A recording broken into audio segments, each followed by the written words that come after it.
This week on the Computer Chronicles, the final part of our special series on the European Technology Roundtable and Exhibition in Rome.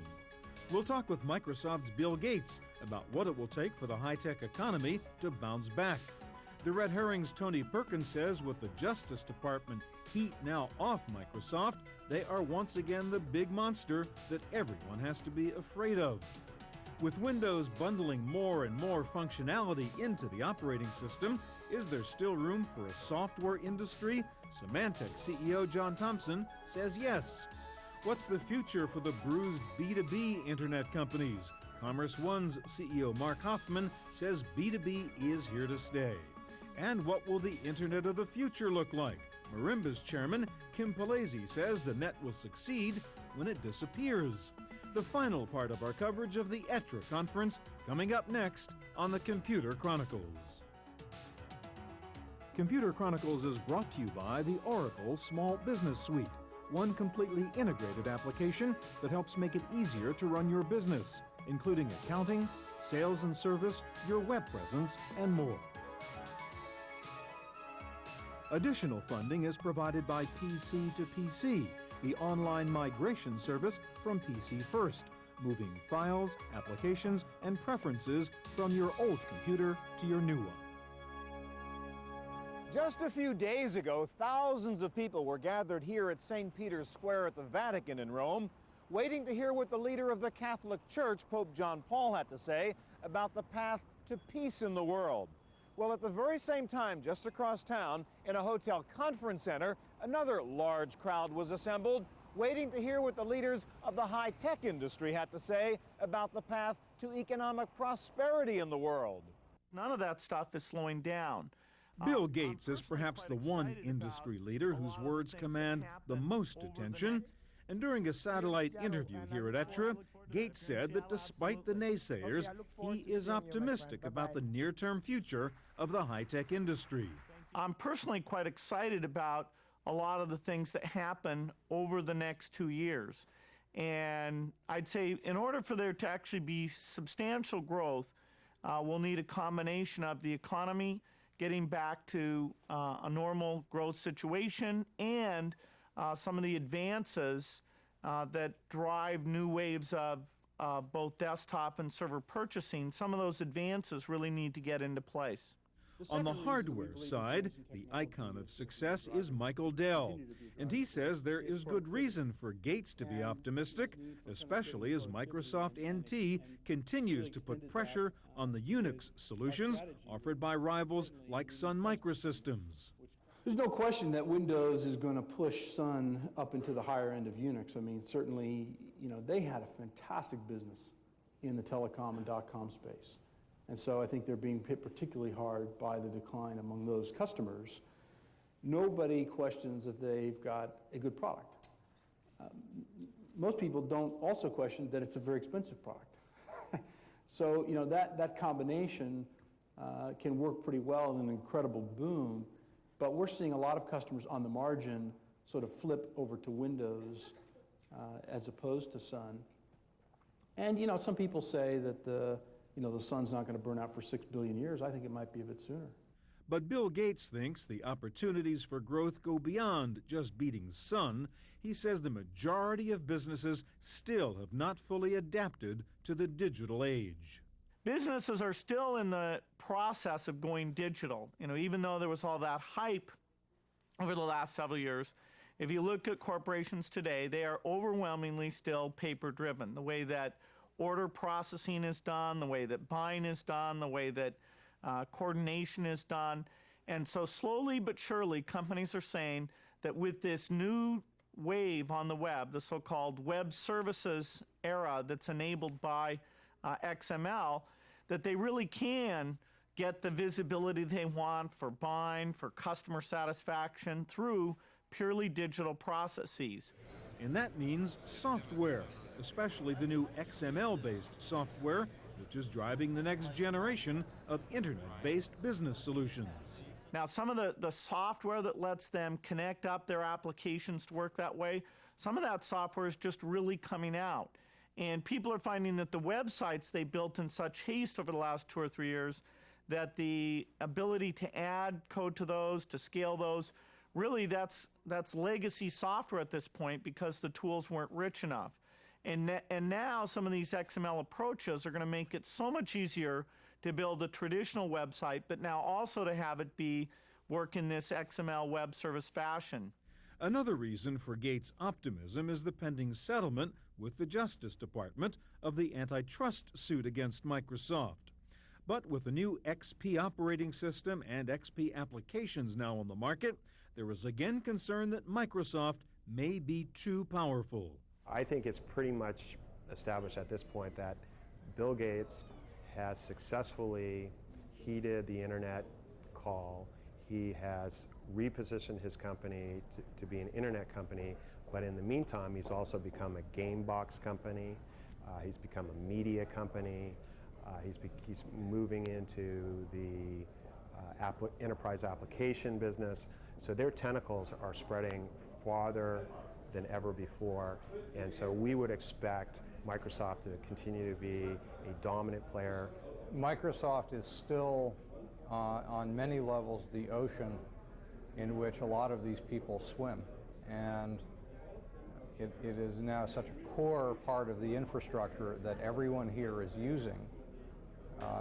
And Microsoft's intentions to extend its desktop operating system and office software monopolies to new areas, including fundamentally capturing control over the internet itself, it would be odd and foolish for people to ignore that. I do think that after XP comes out, Windows XP, you'll see some, griping about it because it does build new things into the operating system that are, the same old Microsoft. I think they build a firewall into the operating system, things like that, where little bits and pieces of software that other people sell. Symantec is the world's second largest consumer software company after Microsoft, and it may now be facing the same challenges as other smaller software companies.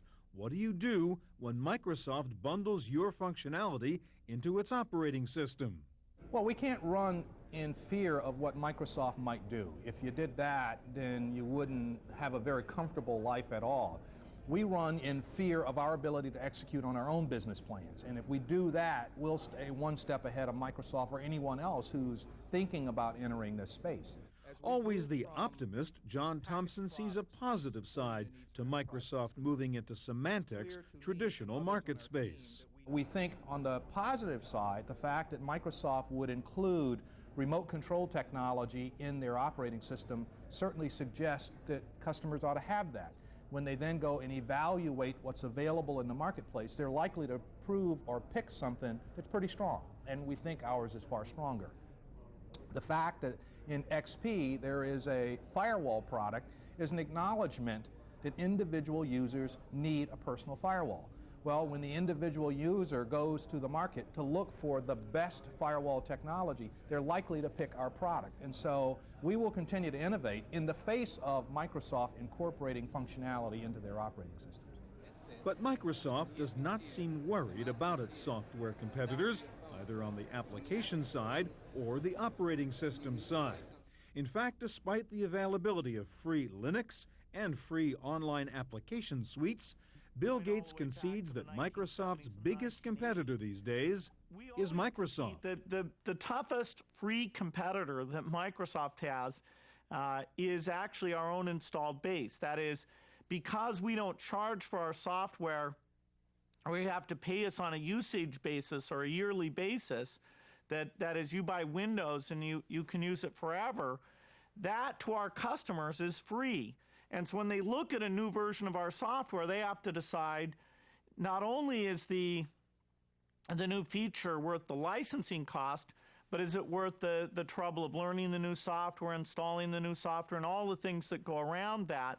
And so, whenever we come out with something new, we are competing with something that to all the customers, it is absolutely free. One of the new worries about Microsoft involves its recently launched Passport application, a way for users to have one master ID and password that could be used on all websites. Well, Passport couldn't be a simpler idea. That is, as you go around to these different websites, you're asked to come up with a new name and a new password. And at least in my case, when I go back to different websites, I have to think, well, which name did I have to use here? Because the name I used in the other websites were taken. And which password do I use here? Is this the website that wants a long password or a short password? And that whole thing makes you far more reluctant to go out to different websites. Likewise, whenever you want to use a website, you find yourself filling in the same information again and again. Now, if we don't solve that, then instead of lots of merchants thriving on the web, there'll just be a few merchants where you've already entered that information and you'll go and do everything with them. Gates says there has to be some solution like Passport to make it easier for small businesses to compete on the internet. And so to really have the internet fulfill this promise that lots of small business and a variety of businesses can come in and it's easy for you to do business with them, you've got to have a standard authentication approach where you can have one name and one password, you enter it once, any of the other information you want to give to websites you enter in once. Now this can be done in a way that you're totally in control so that when you go to a website, if it requests any of that information, it's up to you to say, do you want your name, your email address, your credit card, whatever set of information to be sent along to that website. But according to some critics, Passport is also a way for Microsoft to build an immense database of everyone's personal information. Gates says that is not the case. And so this is an enabling technology that doesn't have a bias for one company or another company. It's likewise a set of information, just like keeping people's email like we do with our Hotmail capabilities, where you have to be very clear to people you're not going to go in and look at that information and use it for some other purpose. We've actually now explained exactly how we let corporations do the authentication as well, so that you can use your login name you have inside a corporation.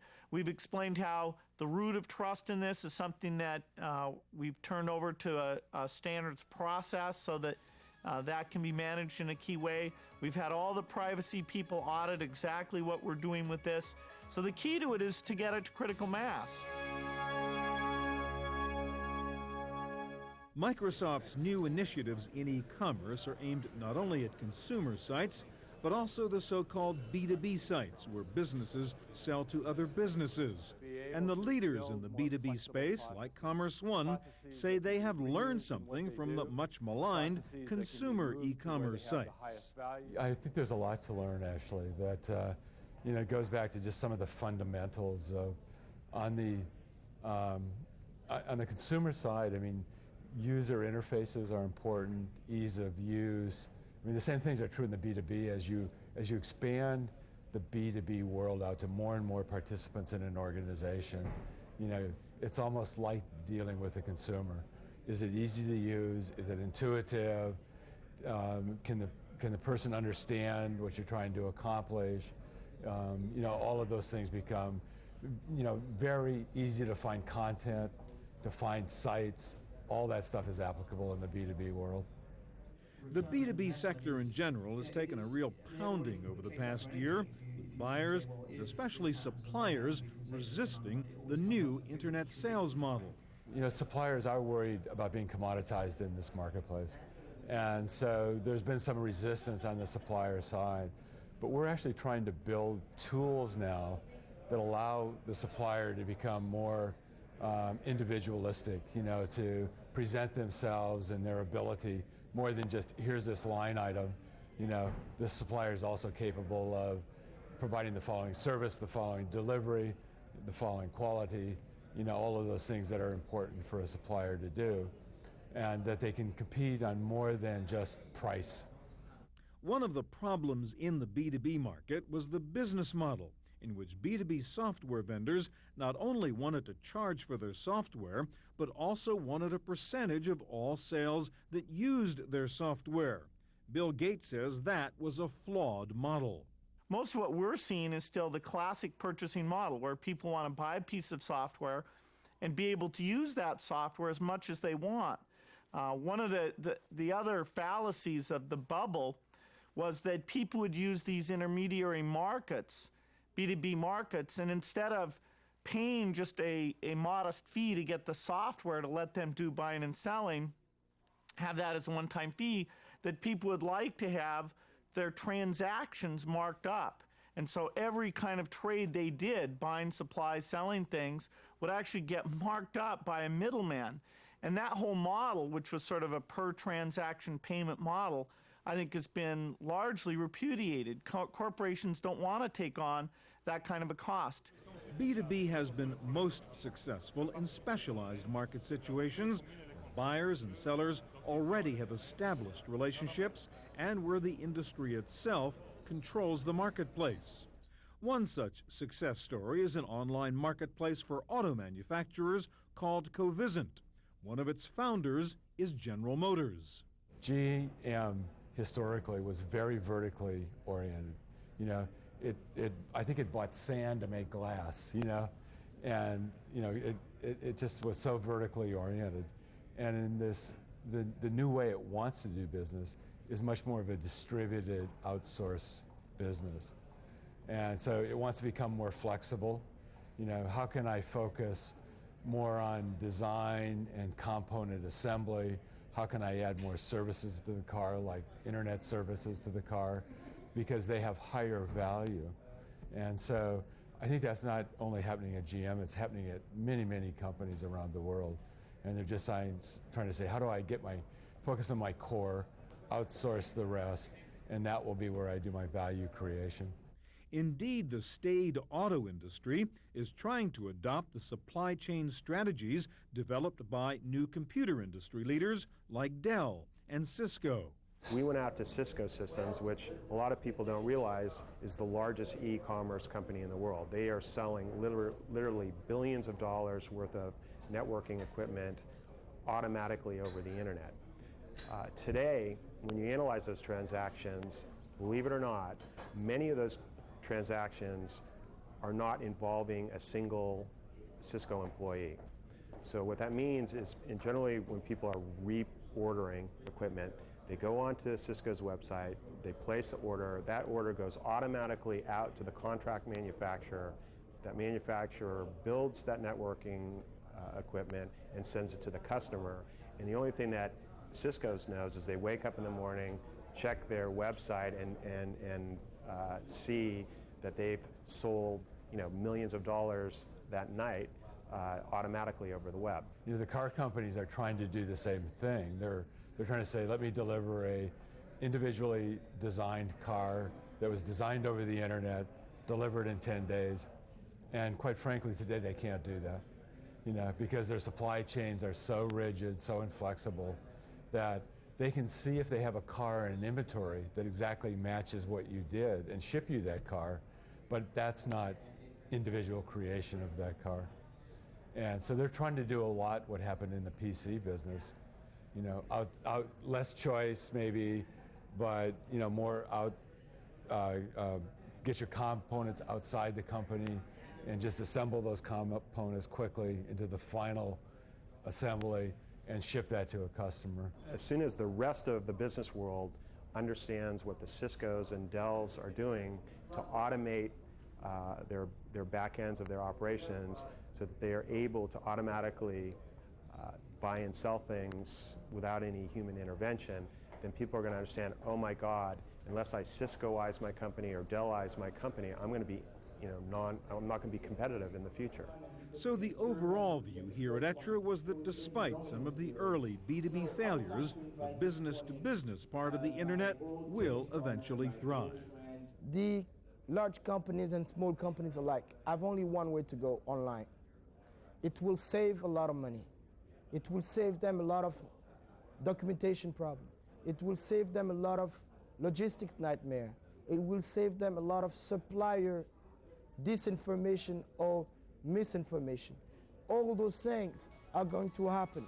They're happening, like everything else, at a slower pace than expected.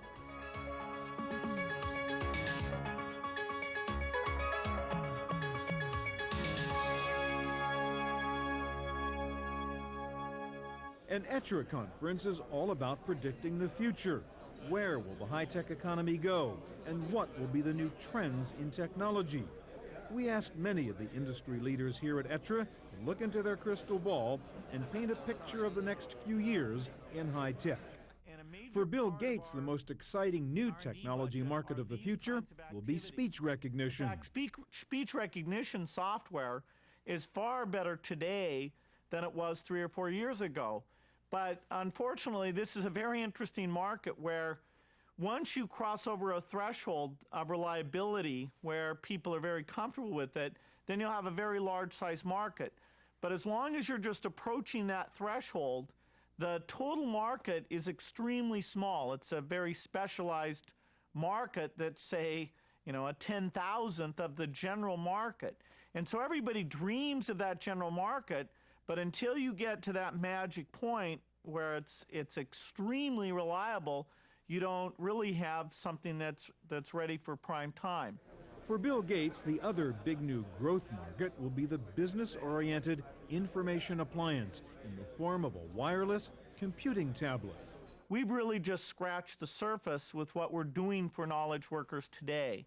One of the big step advances will be when we get the elements to come together, wireless networking, tablet-type computers, where you literally can carry around a device that's satisfactory for reading, satisfactory for note-taking.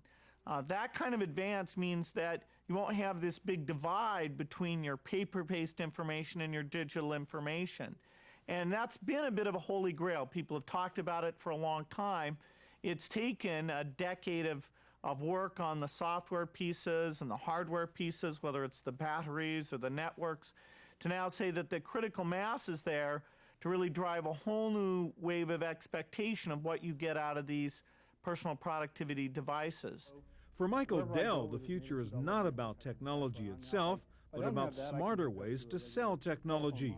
He sees IBM, Compaq, and HP eventually copying his direct selling model. For the most part, many of them underestimated how broadly accepted the direct relationship would become. And so if you go back and look, 10 years ago, they sort of thought it would be a niche. And that sort of lack of understanding of exactly what it was caused them not to treat it very seriously, even though for the last 10 years, they have been in some form or another trying to copy the direct model. And what about the next generation internet? Tony Perkins of the Red Herring says one thing is for sure, the business will quadruple in the next few years as users migrate from PCs to other devices. There are twice as many people on this planet that own cell phones than own PCs. And clearly in the next couple of years, a large majority of those cell phones are going to end up being internet enabled. And so we're going to see, in our view at Red Herring, the number of people surfing the internet going from 500 million to 2 billion, and those new numbers will largely come from people that own cell phones, that hook their TV to the internet, and their stereos, and engage in other kind of internet services. So I think what we have to do going forward is look at internet devices and not just PCs. Now, of course, PCs are going to continue to be important, but again, I just don't see them as the center of the IT universe in the same sense they have been for the last 20 years. Marimba's Kim Palese predicts the internet will disappear in a way, and we'll eventually just stop talking about it. The major change is that people will stop talking about the internet because it will become so much a part of our lives, like plugging into a wall socket or turning on a water faucet. It'll just become, as John Doerr calls it, the Evernet. It's always on, it's always there, everything's connected. There's software and intelligence in every everyday object that we use, and we'll just assume that the internet is part of the basic sort of plumbing of our lives that surrounds us. We'll stop talking about it and we'll stop thinking about it, and that's when I think we'll know we've succeeded. Dan Gilmore says the most important change coming to the internet is a totally new operating system that will improve network security. There is a monster security problem, but there are also some security solutions. Kim Palese at a panel I was moderating yesterday made a very fundamental point, which is that the operating systems that we use on personal computers were not designed for public networks. And until we get a whole new generation of core software that is designed to be part of public networks, this problem is going to be there, and that we have to move ahead. When it comes to far-out new technologies, venture capitalist Tim Draper says, pay attention to nanotechnology. In nanotechnology, you're dealing with things that are a billionth of a meter, which is like 1/10,000th of a human hair in size. And some very weird things happen down there. That's at the atomic level. And what's interesting is that we can actually see those things happening now, and that can create whole new industries. And we're just at the very beginning of those new industries. And if you want that one magic buzzword, the 21st century version of plastics, Tim Draper says the word is phosistor. Phosistor is a new optical technology, and what they can actually do is through optics we've created new optical switches. It's similar to the beginning of the transistor, where the transistor became a semiconductor. The phosistor is a company that is actually taking the photons and converting them to an integrated circuit. And finally, perhaps the most honest prediction of the high-tech future came from Tony Perkins. There's a little bit of a situation where the compass wheel is spinning, and we knew and still believe, I think, that the internet is a huge commercial phenomenon, but what is the next chapter going to bring? You know, what is the next big thing? And I'm not sure there's more than a handful of people out there that really know what that's going to be. For the Computer Chronicles, I'm Stuart Chaffee at the ETRE conference in Rome. Computer Chronicles is brought to you by the Oracle Small Business Suite, one completely integrated application that helps make it easier to run your business, including accounting, sales and service, your web presence, and more. Additional funding is provided by PC to PC, the online migration service from PC First, moving files, applications, and preferences from your old computer to your new one.